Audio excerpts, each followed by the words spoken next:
Hey guys, welcome to Up the Coast with Alex and Britt. We are officially in the midst of March Madness. This is the third week or so now of the March part of the season. We're in the second or third week of conference play. Britt, things are really heating up now. Yeah, I think this is the time of year you kind of get an idea of where teams are at and which direction they're heading, if they're cooling off, if they're heating up, if they're getting right at the right time. Because pre-conference, you're playing, you don't really know where anybody's at, and some big wins may not be as big as they are in a couple weeks. But I think getting into conference, couple of series under our belts, we know where the conference is headed as a whole and where these teams are as well. Yeah, it's really good stuff. I think I'm going to go on a limb, and obviously we'll talk a little bit more about it throughout this episode, but I think that this is the deepest and most talented that the ACC has been. I think the unfortunate part is the rankings aren't the best that they've been as a whole in the conference, but it really is at a point where it's hard to beat an ACC team 3 times, and that they're making adjustments. So those games 2 and 3 are sometimes really hard. There's definitely, you can look at even the top teams and pick out a flaw, right? They could really use this extra tool, be a little bit better here to have like that standout ACC team that we usually have every year. But the middle of the ACC is definitely stronger. We've seen that pattern over the past few years, just like Virginia stepping up. It's just, I think when Duke and Clemson came into the ACC and had that immediate success, everybody else was like, so this can be done in this conference, and we've been here so long. So how are we gonna right this ship? And we're seeing that too. And I think even like the bottom third of the ACC with like NC State, they're much better than I thought they would be this year. And I think Pitt's doing the same thing. And then Notre Dame, right? I mean, we see what they did last weekend and took a game this weekend. So I think the mid third is definitely much better, as we've seen past couple of years. The bottom third is working their way up. But there's not like one team, at least to me right now, or like that's the team that's going to take us to the World Series right now. Yeah. I think that's a fantastic way that you were able to summarize all of that. I agree with everything. So before we get into how the teams fared this past weekend, the most recent RPI, KPI, DSR, all the things came out. Did anything stand out to you? We've got a couple of teams, 4 teams in the top 20. Florida State's at 11, Virginia Tech at 15, Stanford 18, Clemson 19, and that's in the RPI, which is the traditional method. Kind of similar in the DSR, except you've got Virginia Tech ahead of Florida State. You've got Florida State, Virginia, and then Clemson is 22. So not necessarily in the top 20, but then you see Stanford get dropped in the DSR, and they're not in that top 4. And then Virginia is in the top 4, and they're in the top 20 in the DSR, and they're not in the RPI. So just interesting. Yeah, it is interesting to see how different these models can be. And I'm glad that the committee's not just going to look at RPI anymore, that they can use DSR, they can use KPI, and then hopefully they can use their eyes and their brains to, seed teams and rank them appropriately come postseason. But we're 48 days away from Selection Sunday, so I thought it was kind of a good time to check in and see where we're at. A couple interesting things, you think about hosting. You want to host regionals, you want to host super regionals. We don't have a team in the top 8 in any of the metric polls, which, you want to be in the top 8. I think Florida State definitely has an opportunity to work their way in there with the rest of their conference schedule. They've got Stanford coming up in a couple weeks, but they also have 2 games with Florida, and Florida just took the series from Tennessee. So I could see Florida State has the cards on the table, if you will. If they want to be, if they're able to make it in the top 8, they can do it if they take care of business and be a host for super regionals too. The other 2 things that kind of make me nervous is the UNC and Georgia Tech. I mean, Georgia Tech, we'll talk about it more, but they have been so close to getting those big time wins to help that RPI. But right now they're sitting at 31 in RPI, which is good. You want to be under that 40 number, but in DSR, they're 51, and in KPI, they're 43. So they're right there on that bubble, and they're definitely a good enough team to make it. I think they deserve to be in it. They've come so close, but I don't know if anybody will follow how close they come like we do. But they're also 17 and 16, just 1 game above 500. And we know you have to be above 500 to make it postseason. Ask Missouri. They didn't make it last year, even though I don't know why every SEC team thinks they deserve to make it, even if they're not 500. But then on the other side is UNC. They're 47 in RPI. They're 33 in DSR, but then 57 in KPI. Their schedule, I mean, they don't have any good wins, like big Yeah. wins. They could have had one this weekend against Stanford, but they got swept. So I think their out of conference strength of schedule is above 200, and I don't think the committee is going to like that. So if you're going to have that kind of out of conference strength of schedule, you've got to take care of business when you can. Totally agree. Do we want to go on a limb here and just talk about how many, at this point in the season, if things just play out maybe as they should the next couple of weeks, how many teams do you think are hosting? At Florida State, Virginia Tech definitely hosts. I think Virginia's right on that bubble. I think it kind of depends. It'll come down to that Virginia Tech Virginia series. I think nationally, that the top 10 teams in the country are hard to break into right now. And I think some of the other teams have better opportunities to improve their resume. But I think Virginia Tech, Florida State, and then that third one, is it going to be Virginia, Clemson, Duke? I mean, they're top 20 in all the metrics. So they have some work to do too, but I think we have a solid 3, possibly a 4th one.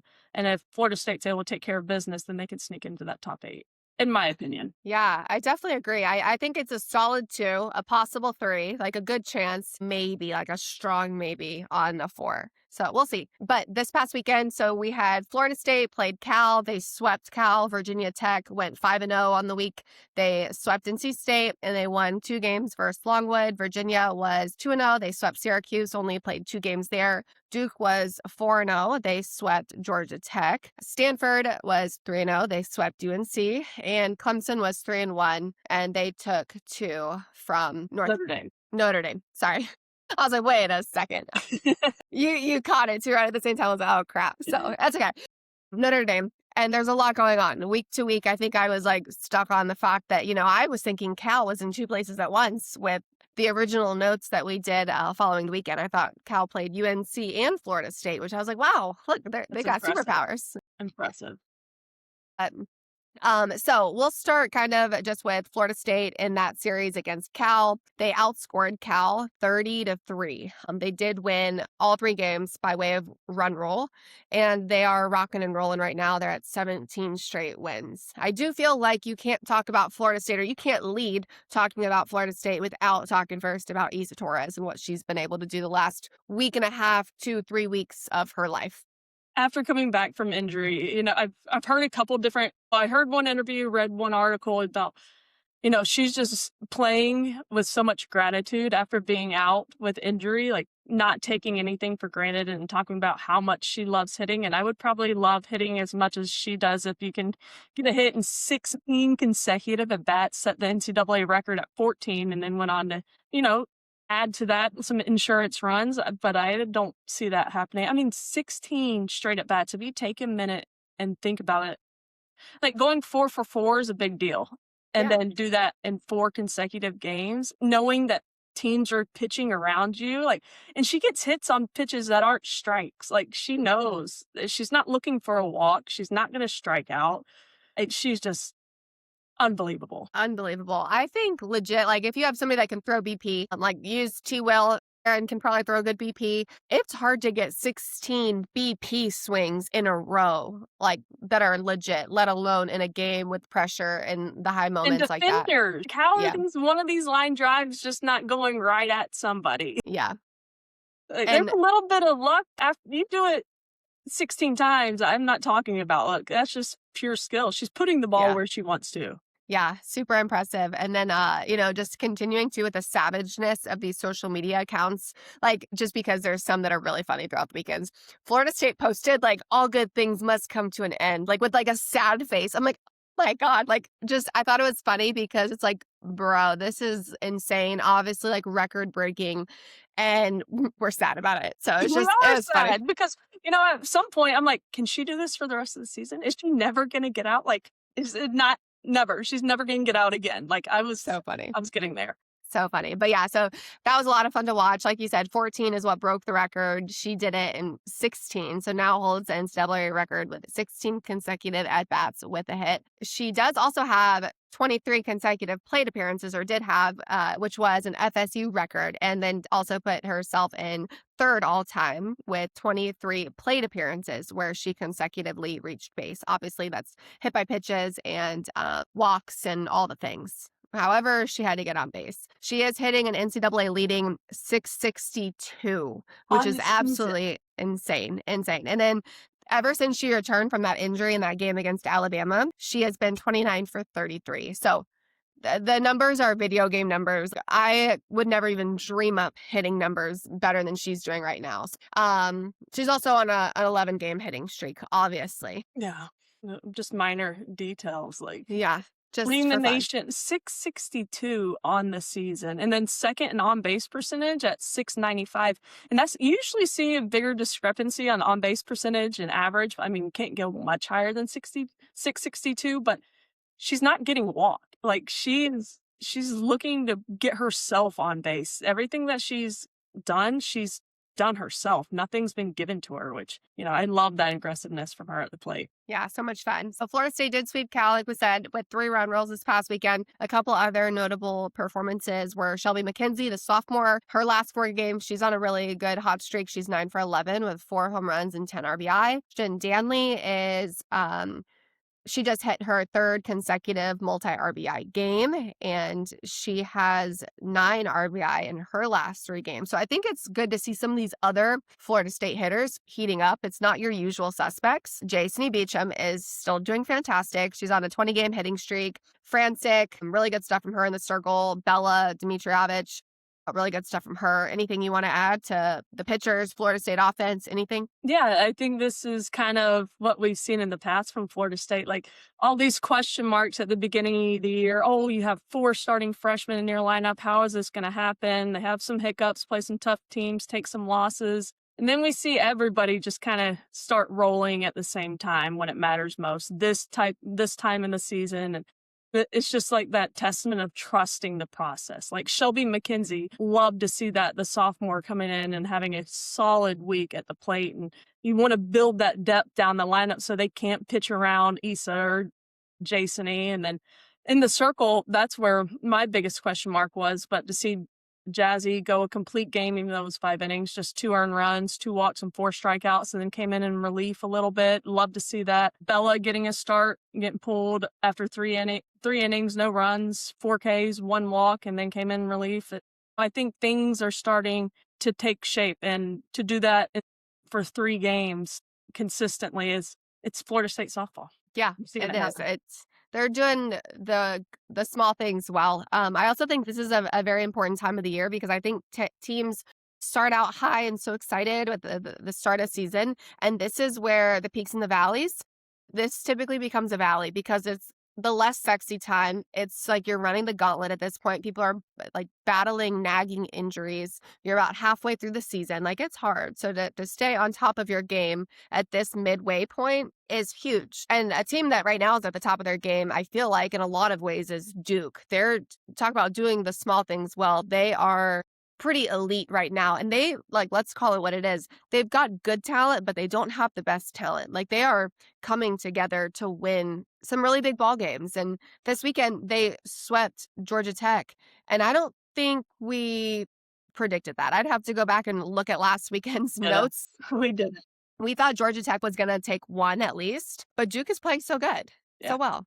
Offensively, their lineup is kind of similar to Florida State's offensively, I think. They've got a ton of speed at the top. They've got power throughout the middle. And then some of their freshmen, I think Marissa Young's having a hard time figuring out how to get some of these big bats from the freshmen in the lineup, which is a great problem to have, right? But I think KK Mathis has really come on as of late. She's rolling offensively, so she's kind of cementing herself in that DP role. But I really like their 1 through 9 offense at the plate. I think for Duke, their question has been all year in the circle. And game 1, 14-13, Cass comes out, gets shelled in the first inning, gives up a lot of runs early, and not a couple, but I think I've been impressed by Wheeler and Hawkes and the freshman Bradshaw, I believe, in the circle. They do more than just eat up innings for Duke.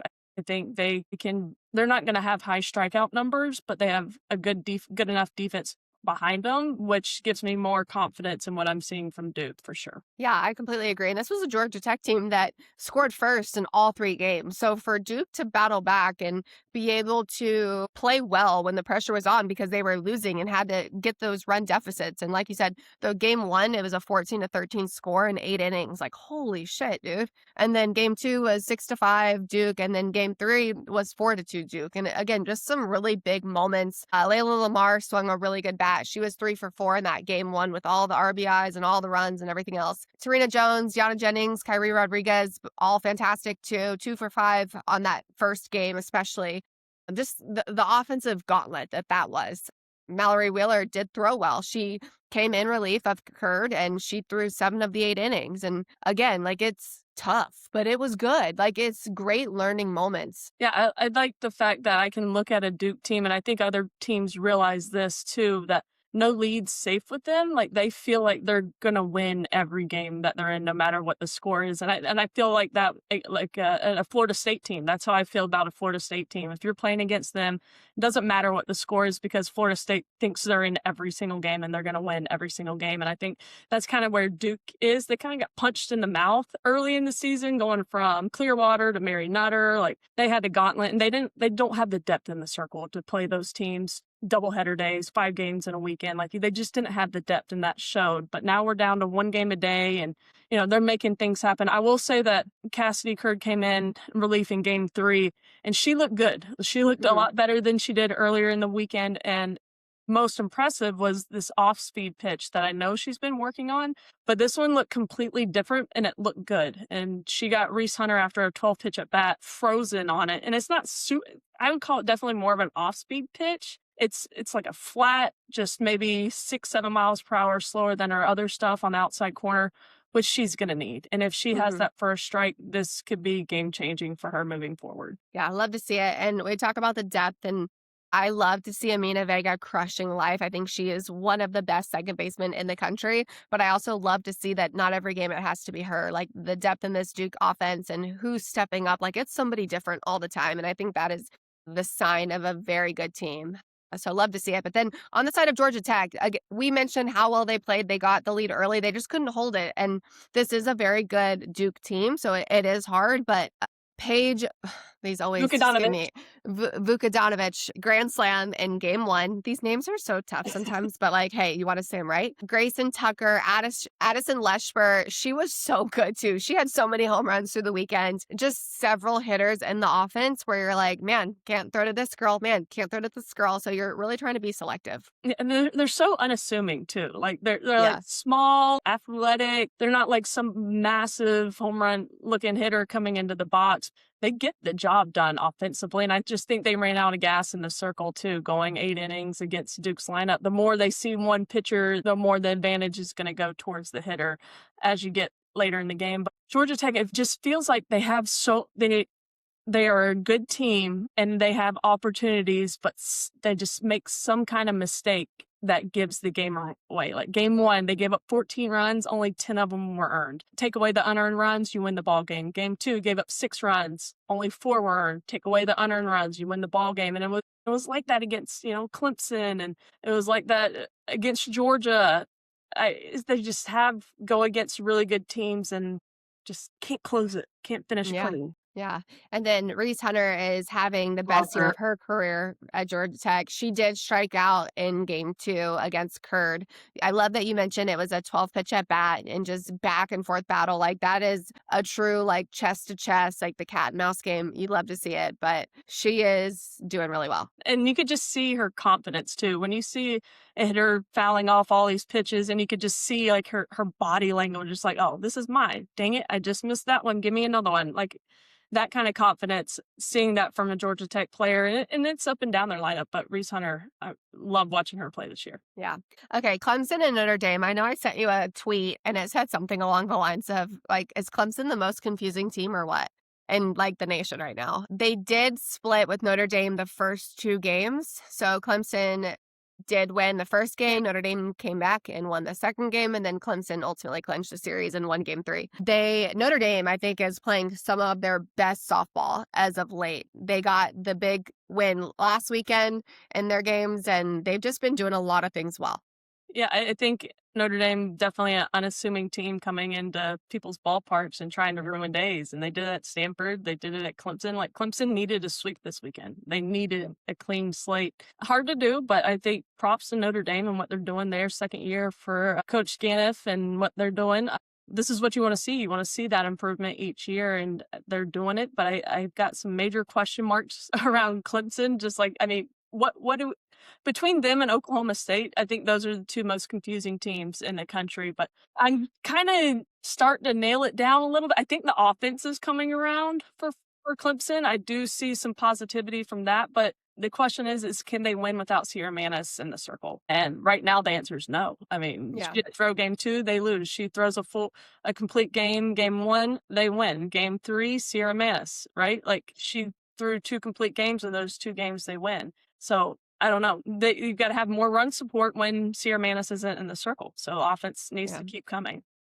Agree. I do think there are a few teams that lack the depth of elite pitching. Like you have some teams that have a couple of what you would consider aces, and there are some teams that have like one ace and everybody else is just trying to eat innings. That the game that Notre Dame did win this past weekend, they did run rule. So again, you're just like you see glimpses of like, holy shit, like this team is really good. In game 1, Clemson won. It was the usual suspects that we feel like are the ones that have had success in their career, but not so much this year. It was a Macy Cintron walk. Taylor Pipkins comes in to run. Kylie Johnson with the RBI, the clutch swing there. And then Julia Noller and Jamison Brockenbrough also contributing to RBIs. And those are the names other than like Sierra Manis and whatever else. But if you are a Clemson Tiger fan, you know those players because they've been big contributors last season winning the ACC tournament. This year, they've been quiet. So we've been asking like, where is Julia Noller? Like, what is Macy Cintron doing? So yeah, I think they're going to have to accept the fact that they're going to have to, their offense needs to carry them. Like their offense, you can't just be like, oh, poor me, pitchers are giving up a bunch of runs. No, you've got to take ownership of that. We saw Florida State have to do that a couple years ago in a big way, and that became their identity, and you have to embrace it, accept it, and move forward with it. And now you've got to be better. But I think Clemson has the pieces, though. They have the pieces. Agree. And then for Notre Dame, it was Mickey Winchell, Sydney Powick, Ava Zachary, Olivia Levitt, and Caroline O'Brien, Christina Williamson, all huge contributors, swung a really good bat in that run rule win. Still on Clemson, Abby Dunning did get beat up a little bit in game 2. Did you have any specific thoughts on that outing? I'm still a little concerned about her health wise, right? Not that she's hurt right now, but she hasn't gotten consistent innings. I mean, she didn't play last year because of injury and then got hurt a couple weeks back, came back, I think 2 weeks ago, but just hasn't had that consistency in the circle, to come out and make a statement in that first inning. So hopefully with some more innings under her belt, they've got a big game against South Carolina this week. And if we remember last year, that was the game that flipped the switch for Clemson, is when they went to South Carolina and beat them in their place. So maybe it'll be the same turning point for them this year where pitching starts to click, hitting starts to click, the big names we know turn it on after they get a big win down there. Yeah.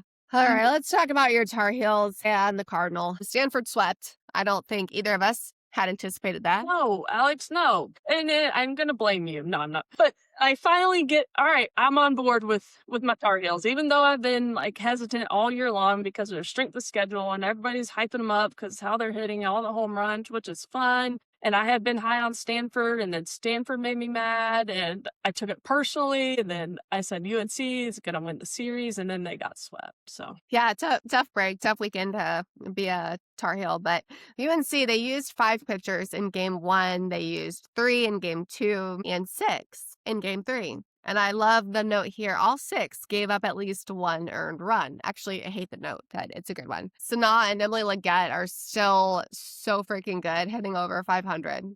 What are your thoughts? I think most teams have at least one pitcher they can turn to, right? They have one pitcher and be like, all right, like Clemson, Sierra Manis, if we want to have a chance, keep this low scoring game, you're going to keep us in it. We know who that arm is. Even if we can't throw them that day because, they've been throwing a ton, they know they have that in their bullpen. I don't think UNC knows who to look to in the bullpen to be that one. And that's trouble. I mean, you can try and throw 6 pitchers in a game, but if 6 pitchers can't find the strike zone, it doesn't matter. Doesn't matter. Yeah, you're right. So I think they're struggling trying to find one. And I don't know if you get to find one if you're constantly taking them out of games and not letting them find a way to work through situations.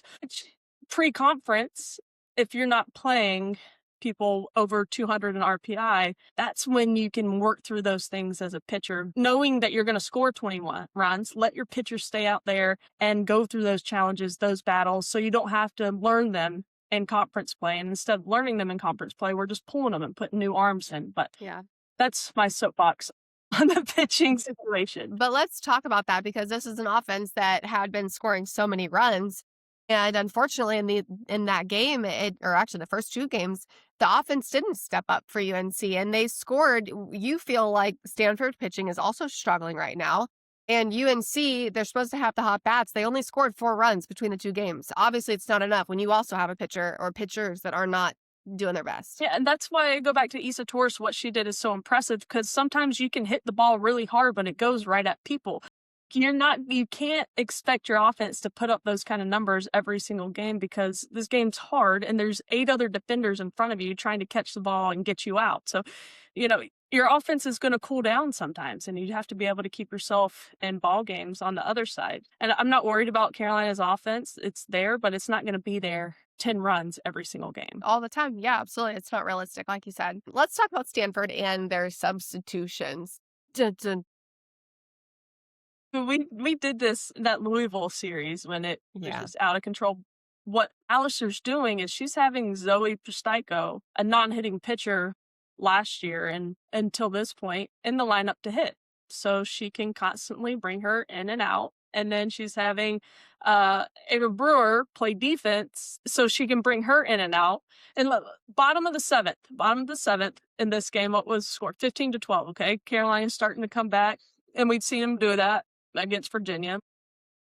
Brewer comes in, bottom of 7th, pitches. They move her to first base. Then they move her to right field. They bring her back into pitch. They move her back to right field. And then they bring her back into pitch, and she gets a strikeout to end the game. 1, 2, 3, 4, 5, 6 different defensive changes for one player in a half inning. In the bottom of the 7th, the entire team, half inning, 15 different defensive changes in the scorebook for Stanford. Like, what is going on? I did have to laugh because I saw you sent me like the breakdown of like all the things from the box score and whatever else. But the game was obviously on ACC Network yesterday too. Like, I'm confused in my days. And their box was the fact of all the defensive positions that she played in the 1 inning. Like, I'm sorry, it was just comical. It was like played first, or not first, but like just played whatever, and then came into pitch. She was at first base too. Okay, and I think like outfield, but she in right field? Right field. Okay, I was like first, pitcher, right field, pitcher, something else, pitcher. I was like, oh my Came into pitch God. 3 different times in one half inning. Insane. And then Zoe's the one that they can just bring in and out too, because she's starting they're manipulating the DP flex. So, I mean, they're sacrificing some defense and a bat and a lineup, obviously, but they feel like they have to to be able to bring in and out pitchers as they need to, which is, I mean, they won the games. I think the whatever biggest it takes. disappointment right now is Alyssa Houston, though. Like, she did really good things for them, and last year as a freshman had control issues, and those just didn't get addressed this year. Or maybe they were addressed, but they just haven't, figured themselves out. Yeah. So this is what Alistair's doing. It's exhausting. Yeah. I mean, it's exhausting UNC to watch. Imagine managing it. Between UNC and Stanford in the bottom of the 7th, there were 19 different changes made. It's exhausting. That's a lot. Some people don't have that many in between 2 games. They don't make that many in a 3-game series. Like, You're right. Come on. You're right. But hey, maybe I'm just bitter because Carolina got swept. But even after the game, you see Alistair and Danielle O'Toole kind of like give themselves a little smirk, like, that was impressive, but we just did. Nobody's done that before. Don't know how we did it, but here we are doing it, figuring it out. Stanford's working really hard for their wins, but they got that was a big series for Stanford. They needed that for sure after losing Notre Dame last week, and they've got ECU midweek. ECU a couple weeks ago beat Duke and then took the series at FAU, so that's not going to be a walk in the park. But then they have Duke too, so this could be a really good stretch for Stanford. Yeah.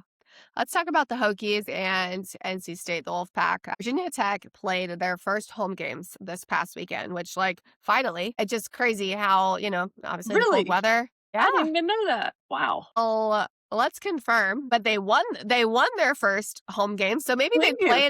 they played at home and didn't win in the past. But I'm like reading all the notes and stuff, and you know what? I probably should have No, triple checked. I'm sure. I'm sure. Shit. I'm sure it is. Stop. I'm No, like, I think that's awesome. yeah. That's crazy though. Yeah, it is crazy. We'll see if it's accurate. Don't tell me.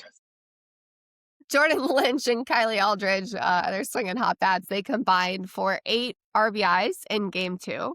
Really good stuff. Rachel Castine was 3 for 3 in game 2. She had 2 home runs. And they're 4 hitters that are always probably like the go-tos, the people that in the scouting reports you're circling: Michelle Chatfield, Zoe Yeager, Jaeger, Jaegerbomb. Jaeger, Nora Abramovich, and Rachel Castine were responsible for all of the RBIs in that second game, which was, I believe, 10 of them, if I remember off the top of my head. Game 3, Chatfield had the walk-off single to win it, which that game was so much closer than the others. They showed that they could manufacture runs in a lot of different ways. Yeah, they used to long ball first 2 games, long ball, big hits, power.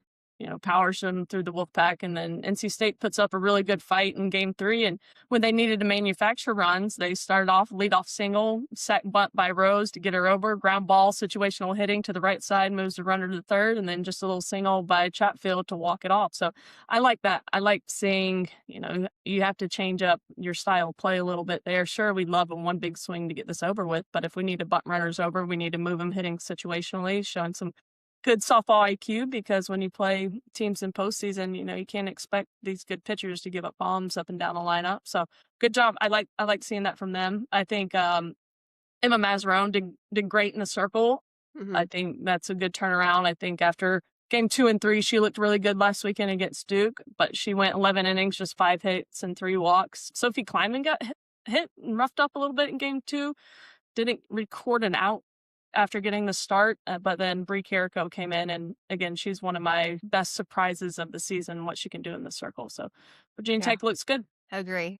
And we did confirm that it is their first home games this past weekend. Great. They played in a lot of tournaments. Yeah. Was one of the other things. Like, it's end of March and not playing at home. That's crazy. It's freaking cold there. Yeah. I've been like miserable when I played there before, because it's like early in the season. It sucks. It's cold. It's windy. The wind gusts are insane. Yeah, it's pretty damn cold.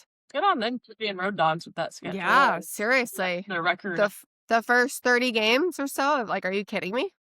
I mean, we can see that. Like I'm used to like Big Ten schools having to do that. Yeah, Michigan, Ohio, right? Like, no thanks. Okay, special shout outs. Obviously, mentioned Isa Torres and what she was able to do last week. NCAA records, Florida State program records. Insane. P. Demore got his 300th win at Virginia Tech. Very cool. Yeah, good for him. I think he's just looking to get over that hump to Oklahoma City, celebrate those wins. But nice work, James. We would love for him to get over that hump too, so that we can go and cover them in Oklahoma City. Also, it was Florida State's Paint It Pink weekend, which I think just resonates a little bit closer to home for a lot of people with Lonnie and her breast cancer diagnosis last year. So just wanted to give a special shout out to the Paint It Pink and everybody that is a supporter or, victim of breast cancer and everything that they go through.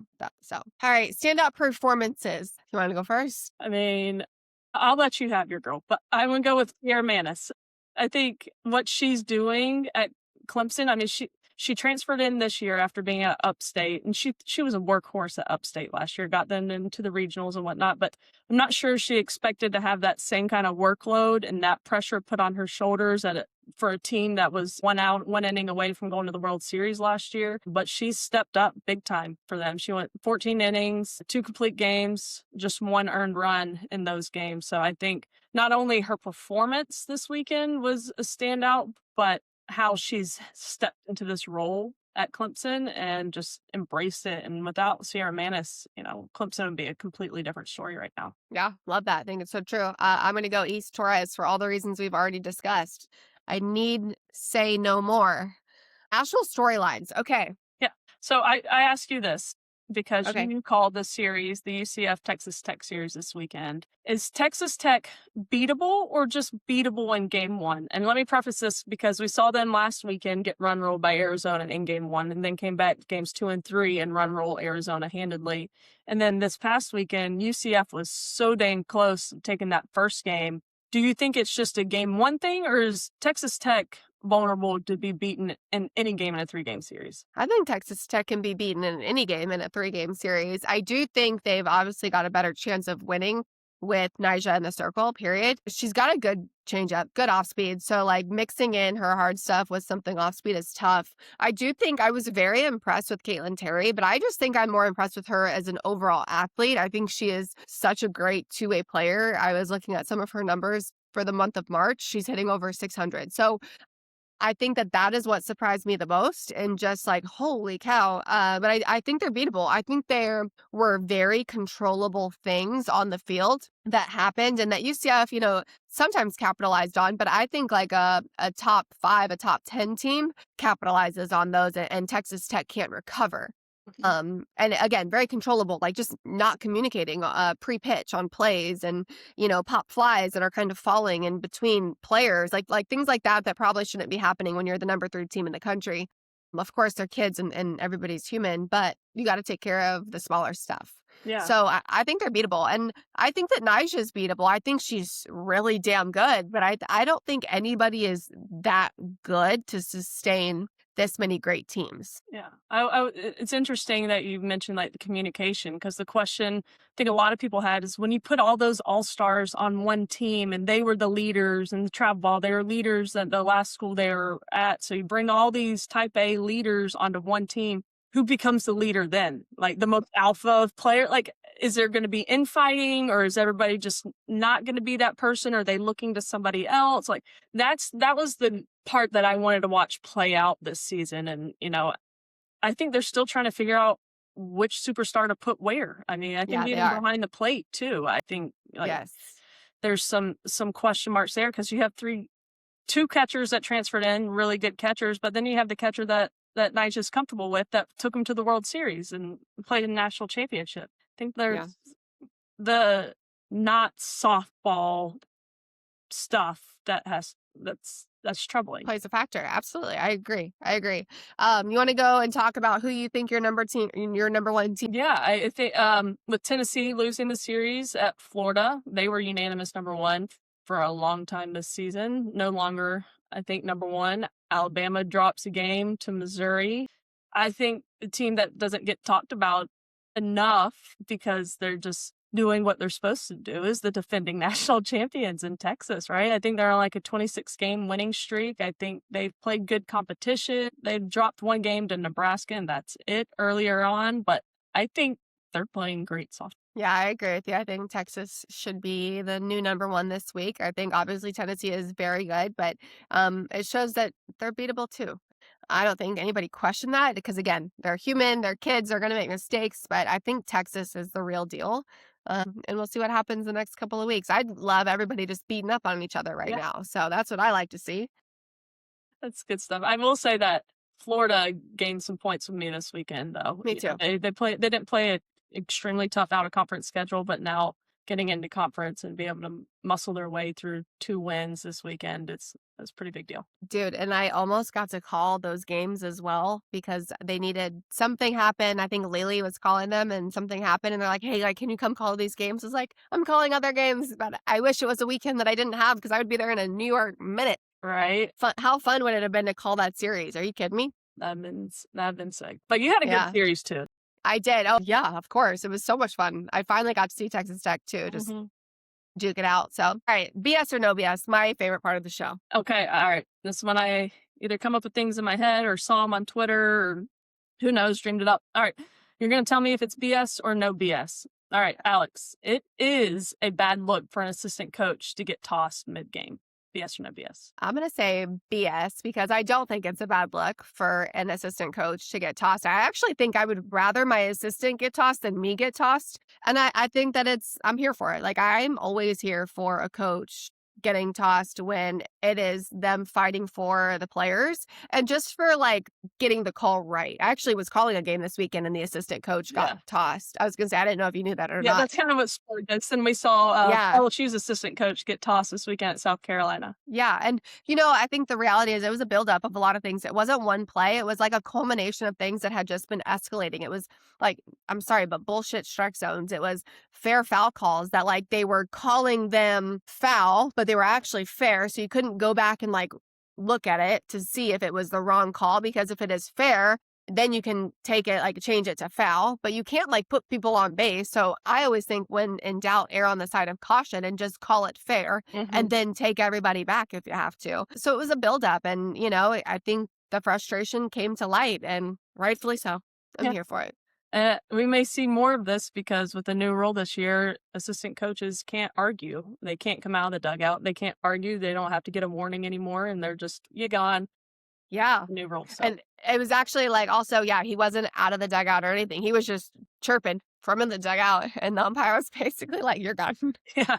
Yeah. So, Like, they only want to hear from the head coach or a yeah. designated appointee or however it's written. So we may see. Well, then some get the more of call that. right. Yeah. Yeah. Maybe. All right. BS, no BS. The strike zone is the strike zone and nothing needs to be addressed. I say BS. I think the strike zone is shit right now. It's hard for me to say this because I don't know that I can really say that it is that big or that small all the time.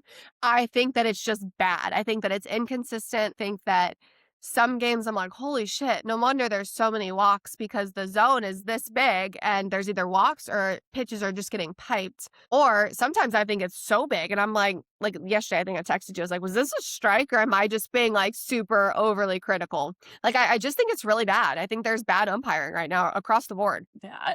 My opinion is I think the strike zone is being called way too tight.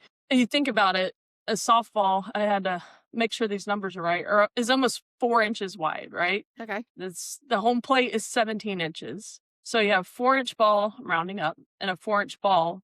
Roughly, the strike zone is 2 feet wide.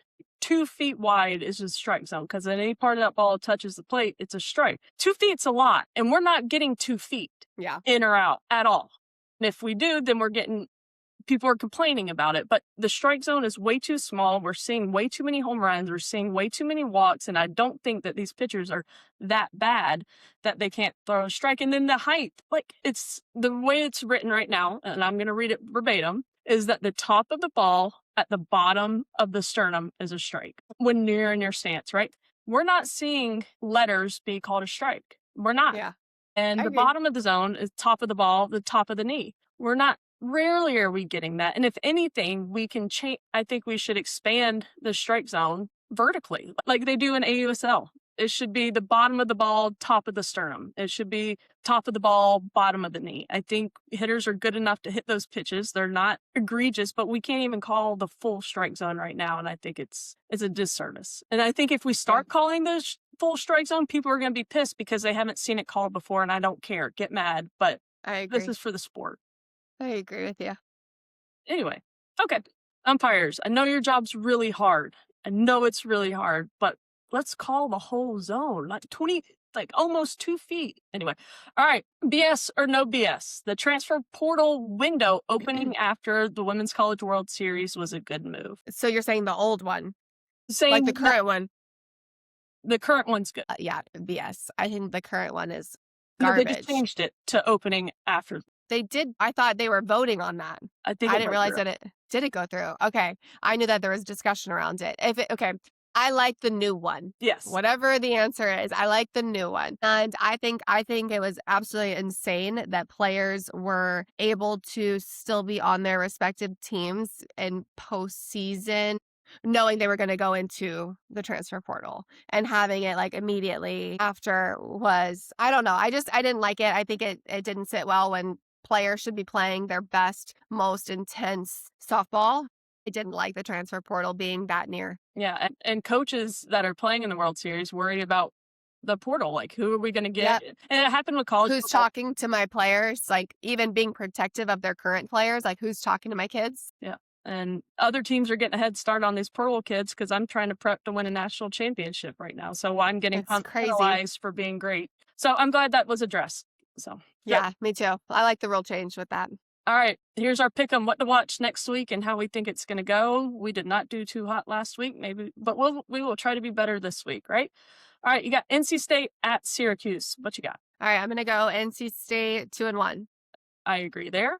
Georgia Okay. Tech at Louisville. I think this is going to be a under the radar good match. I think that I love watching brain work. I know. I'm like looking at my notes of like, I think that Louisville's going to take the series, but I think that Georgia Tech's going to get a game. I also say this with like a hurting heart because Georgia Tech, I can't remember if it's like 4 or 5. They've had like 4 or 5, 6 losses in ACC play, and they've all been within like 1 run. So it's like they're right there. I just think Louisville is doing fantastic. So I think Louisville's going to win the series, but I think it'll be 2-1. For sake of argument, I'm going to go Georgia Tech. I think they're just they've got to be so annoyed, right? Like I like it, yeah. But both these teams are very similar. They've got a little bit of pop, but they have speed. They throw a bunch of different arms at you. So it'll be a fun series, even though it's not like the marquee names or matchup. That'll be good softball played. Agree. All right. The marquee one, well, one of them, Stanford at Duke. What you got? Yeah. I'm going to go Duke wins. I think Stanford takes a game. Yeah. I think Duke's rock and rolling. I think they're playing, but when they're behind, well, and I think that's just the reality. Like, they're not always going to be on it. Yeah. They're finding ways to win. I think Duke's going to take that series too. And I think 2-1. I think it might be a high score. Yeah, 2-1. I'm leaning sweep. I am actually leaning sweep, but then Stanford can hit too. So I'm going to go Duke 2-1. I think it'll be a high scoring series. All right.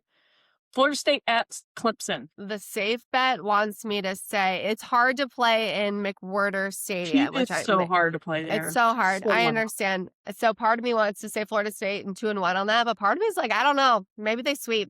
They just got like that big like they sweep. I don't know. Should I play it safe or should I like? Well, playing safe got you. Not far, I guess. Let's go Florida State sweep. I will be shocked if that happens. I will be like, wow, this team is even better than I thought. I think if Florida State wants that top 8 seed, they have to. Like, I agree with you. Start doing good things, not just winning series, but taking 3 games. It's a hard place to play. Sierra Manis, I think, is a really good pitcher and does good things for Clemson. I think Florida State's offense knows how not to do too much at the plate, that they just might just play a little pepper with her and make the defense play. I hear you with the sweep. I think Clemson will take 1 just because they're at home. Okay.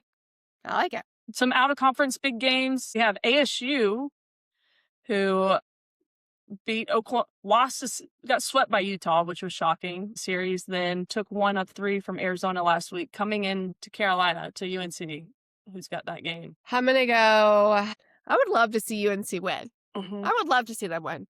Don't know if they will, but I think I'm just going to pick them. UNC is able to knock Kinsey Brown out early enough in the game that they can go after him. Give me Tar Heels. All right. Okay, let's go. Clemson at South Carolina. Take in the Tigers. Sure.